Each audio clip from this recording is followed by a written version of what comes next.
Nah, I'm good. I'll just go consult with the cute robot girl at the planetarium. Granted, it might lead to a tragic backstory or two, but hey, at least they'll look nice.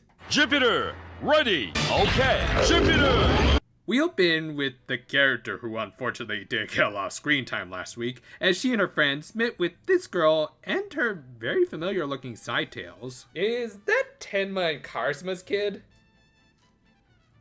By the way, does anyone remember the show? It just kind of popped into my head as soon as I saw this character. But anyway, this girl was named Nakagawa, and she was handing out flyers for an astronomy club that she was just starting up during the school's second semester. Yeah, while this sort of club would actually be fairly standard in any sort of school, the fact that she was starting up this late into the school year meant that most students, like Manatsu, were already in clubs. Still, after learning from her that a meteor shower was coming up, the Tropical Club decided to provide some support for the fledgling club. Nakagawa would later explain how meteor showers worked. I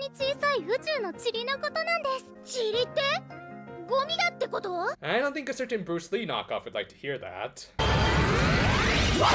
Tiny little pieces of garbage aside, they did believe that the event would attract more members for her club. Thus, Minato and Sango consulted with Sakuragawa and later the principal to set up a big gathering for the event. On a side note, as some of my commenters from last week pointed out, a lot of that episode's misunderstanding plot could have been avoided if this pair of glasses and mustache had bothered to explain everything to Sakuragawa. Great job there, Flanders. Anyway, since it was projected to be a school-wide event, he was unsure if Sakuragawa by herself could supervise all of those kids. Fortunately, she and Sango proposed getting other teachers and even parents involved. Well, okay, so I guess the main conflict of this episode was going to be all about gathering those adults to create a cooperative event. Nope.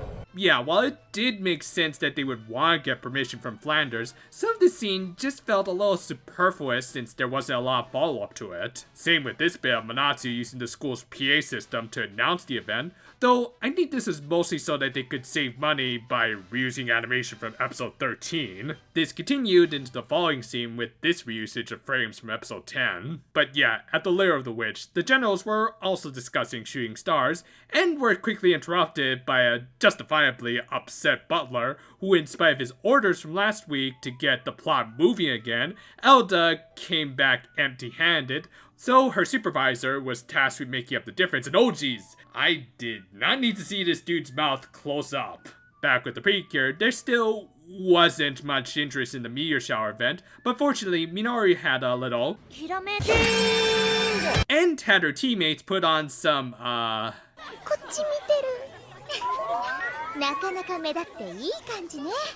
those are some of the worst Spelldivers Rewise cosplays I've ever seen. Granted, I'll give Minori points for including some LCDs. That's some good display work that also resulted in some inflated ego for Laura. I'm gonna have to go ahead and sort of disagree with you there. In the end, the bizarreness of their little campaign seemed to work, so all seemed good. Except for the purported cloudy skies that might arrive on the night of the shower and block their view of the sky. Oh, I think I can help with that. Now let's just see here. Yeah. Whoa! You're welcome! I should probably get a new book. But yeah, since portals wouldn't work, Asuka had a suggestion which involved bringing in her father? Holy crap, was this an Asuka episode this whole time? I mean, don't get me wrong, I really appreciate the fact that we're finally seeing more of the main character's family. I think we've only seen Minori's mom once, but at the same time, we were never made privy to the idea that Asuka was going to get any amount of focus in this episode, much less her pops. What's more, while this is admittedly a cool shot, we don't actually learn much about the character himself. We mostly just get some very second-hand accounts from Asuka and later Flanders. FYI, you're all suspended for this unauthorized bonfire. But yeah, this is kind of a bad case of show, don't tell, and even then, they didn't really tell much, as Asuka didn't really talk much about her father, but more about his little rain prevention ritual. She did seem a little off-put by said ritual, and honestly, I don't blame her.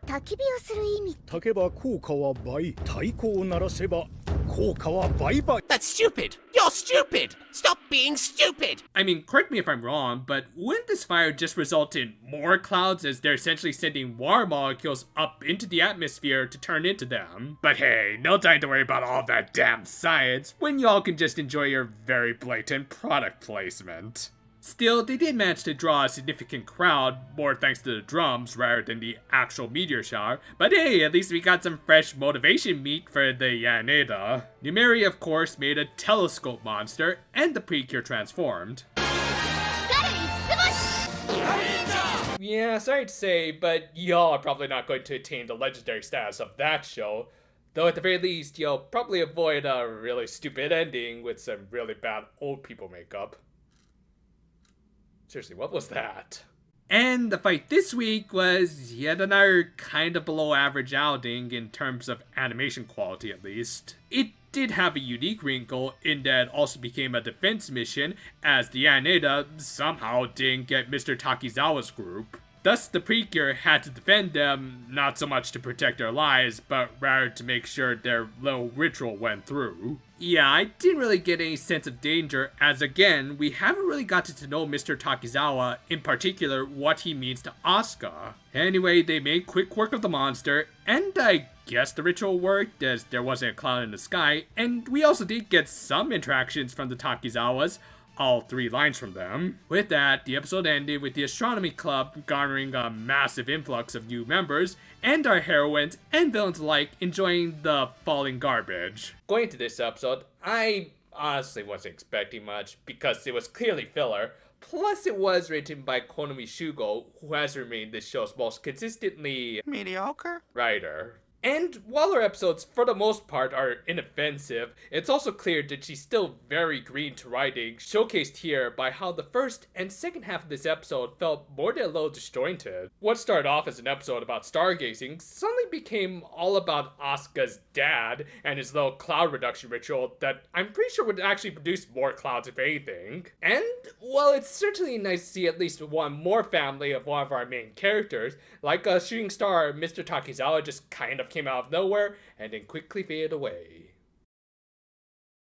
Interestingly, I would say this episode almost has the opposite problem of last week's. While that episode had little bits of direction that hinted that it was going to be a Sango episode, there was pretty much no payoff to it in the latter half of it. Here, there was absolutely no build up to the appearance of Mr. Takizawa, and yet it felt like they really wanted us to get invested through some exposition from a side character. Yeah, Flanders ended up talking way more about Asuka's dad than Asuka herself. This was likely because he was an irrelevant side character who really couldn't affect the plot, and they didn't want to develop Asuka even though they really should be doing that now that we're 26 episodes into the show. I certainly think they could have made time to develop Asuka's relationship with her father if they had exercised some of the more superfluous scenes from the first half, but as some of my commenters have also pointed out, the third quarter of many modern Precure is where they tend to just spin their wheels and then backload the plot into the final leg of the series, which some interviews suggest that is exactly the case for this show.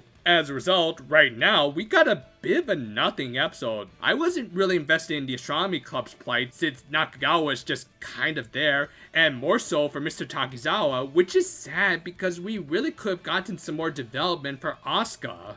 Maybe learn more about her family life and why they're so infatuated with fire or anything really, but in the end, all I can say is... The universe is so boring. And I just want to take a quick moment to thank everyone for always supporting the channel and getting us up to over 6.5k subscribers. Now, I'm not one to celebrate every little milestone, but it is nice to see how far this little channel that I began making just for fun grow. As always, I'll try to keep y'all entertained with as many videos as I can make with the time I have. So, look forward to all that. Until then though, farewell for now my friends, and yeah, could y'all do that someplace else, please?